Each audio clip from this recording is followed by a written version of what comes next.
Okay, I'm so mad. Okay, hey guys, welcome back. This is my second recording.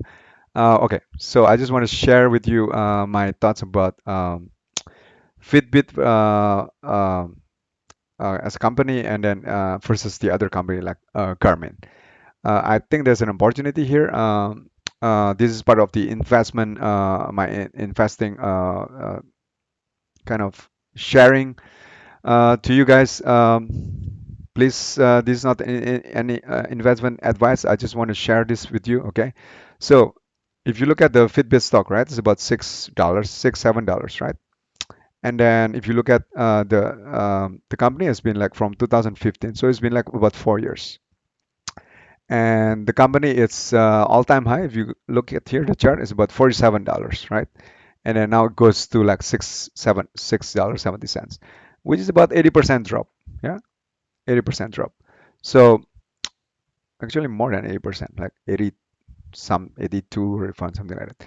Anyway, so and then I want to compare this with Garmin, right? Garmin has $96, right? It's already making money, right? Um, I just see there's an opportunity here. I think Fitbit is undervalued, and I will give you the reason why, right? So just bear with me. Okay, so I want to show you this chart. Um, okay, so if you look at this is from taken from full.com, right? If you look at analyze, it was saying basically the segment where this Garmin, they have five different segment, right? Fitness, aviation, outdoor, marine, auto. Um, let's just take be conservative that all of the smart watches that Fitbit, sorry, that Garmin produce belong to the fitness center. So if you wanted to look at Garmin products, they have this, this like smart watches, right? And then they have this, I don't know, like GPS thing that you like if you like adventurers, like, and then they have this Garmin Edge, which kind of like a, I don't know what's the difference this and a Google Map, like just like it's a bike computer. Oh, bike computer with performance inside. Huh. Okay, this is interesting. So it's a bike computer. Yeah. Why can't you just use like a Fitbit for this, right? I don't understand this. This can be disrupted. Like, when you need a special. Anyway, so anyway, I think that that thing can be disrupted uh, by the smartwatch. That whole thing, um, just like any other like hardware before, like calculator, right? And now it's already disrupted by the software, right? So anyway, so going back to here again. So if you look at where's the chart here? Um, okay, so if you just assume like from 2016 to 2019, the fitness market is about 25% for Garmin. So if you look at this is in terms of revenue, right? So if you look at here, so this is Garmin segment revenue mix, right? Yeah, about 24%. If you look at the auto, it's been declining for Garmin, but we are not concerned about that, right? But this is the one that I want to kind of important highlight to you. So it's about 25%, right? So if you take that and you just dumbly like, this is just, um, take that 25% revenue come from that, and then you just look at the stock chart. Of course, this is not like a, guys, I know this is like a kind of dumb comparison, kind of, very like, but this is like, I'll give you like an intuition how like undervalued Fitbit is compared to Garmin, right?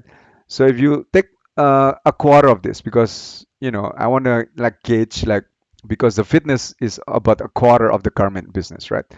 Which I think, and I can argue also that the other business of Garmin can be disrupted by the fitness, like the one I just showed to you, that Garmin has this GPS for bicycle, which I think it doesn't make sense. You can just use a smartwatch for that, in in the near future.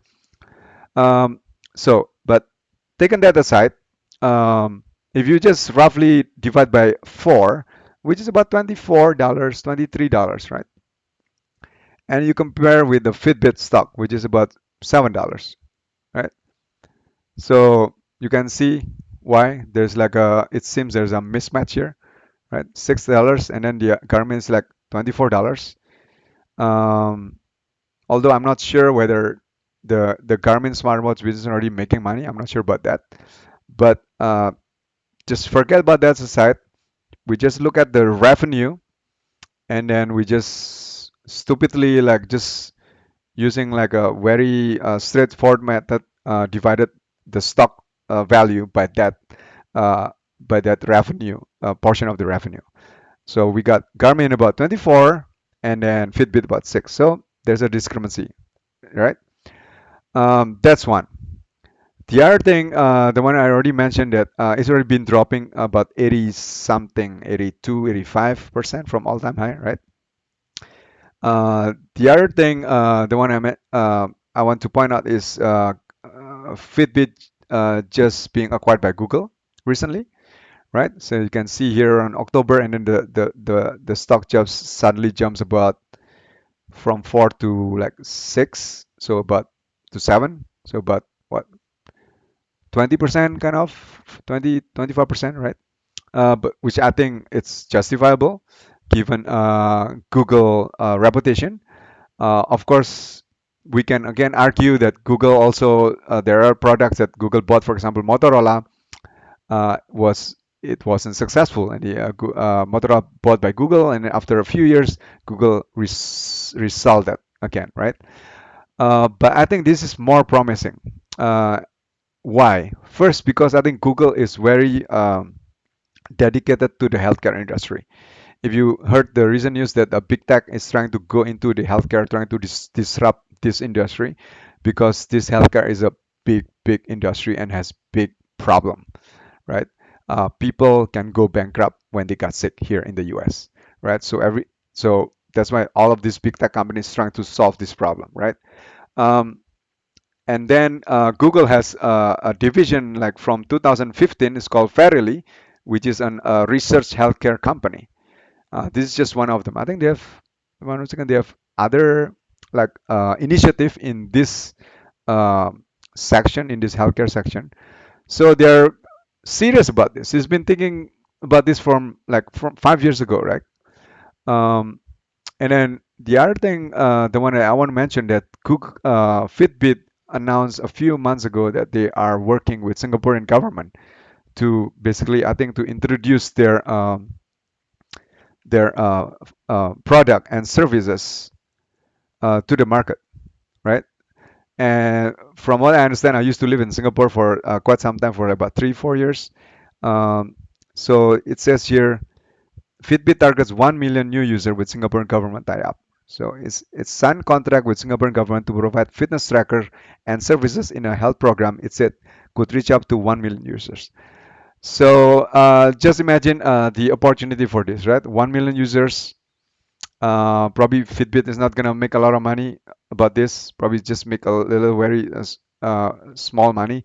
But the important thing is the data, right? Where we already heard about this machine learning, artificial intelligence. So Fitbit can capitalize the data that they get from the user from Singapore and make a really robust kind of algorithm, and can use that algorithm to deploy it in the global market, right? That's another one. That's for me to be optimistic about this Fitbit.